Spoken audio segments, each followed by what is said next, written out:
তারা ক্ষমতায় যাওয়ার স্বপ্ন দেখছে, যারা অতীতে বাংলাদেশের জনগণের সাথে মুনাফিকি করেছে, বেইমানি করেছে, যারা 1986 সালে আন্দোলনের পিঠে ছুরিকাঘাত করে ঢাকার ছাত্র চত্বরে গোলাম আজম তাদের দলের প্রধান বলেছিল এর সাথে যারা নির্বাচনে যাবে তারা জাতীয় মুনাফিক। তারা এখন নতুন করে স্বপ্ন দেখে শুধু। আরে ভাই, অতীত নির্বাচনে 3টা বেশি সিট পাওয়ার কোন খবর আছে? চাঁপাইনবাবগঞ্জের এই সিটে একবার না দুবার না জামাত ইসলাম যতবার নির্বাচন করেছে আমাদের অধ্যাপক শাহজাহান মিয়া ততবারই তাদেরকে বাড়ি। আমার ওখানে আমি 5 বার নির্বাচন করেছি, জোট পাড়ায় 5 বার নির্বাচন করেছে, 5 বারই তাদেরকে পরাজিত করেছি। কি সন্দেহ আছে?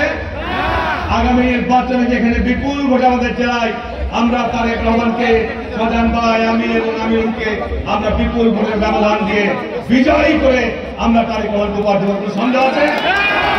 হাত তুলে বলার তো সন্দেহ আছে? দেখেন, কোনো সন্দেহ নাই। বিশৃঙ্খলার চেষ্টা করলে এদেশের জনগণ ক্ষমা করবেন, একটা পরিষ্কার কথা।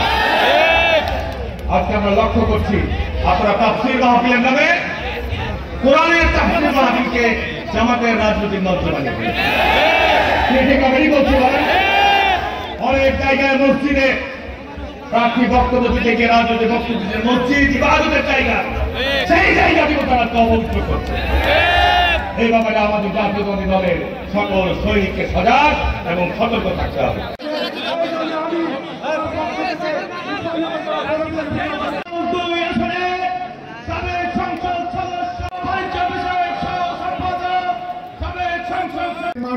স্টেক হোল্ডার চাঁপাইনবাবগঞ্জবাসী এটা লং মার্চ করে এবং আমাদের রাখার জন্য অসংখ্য ধন্যবাদ নেতৃবৃন্দকে।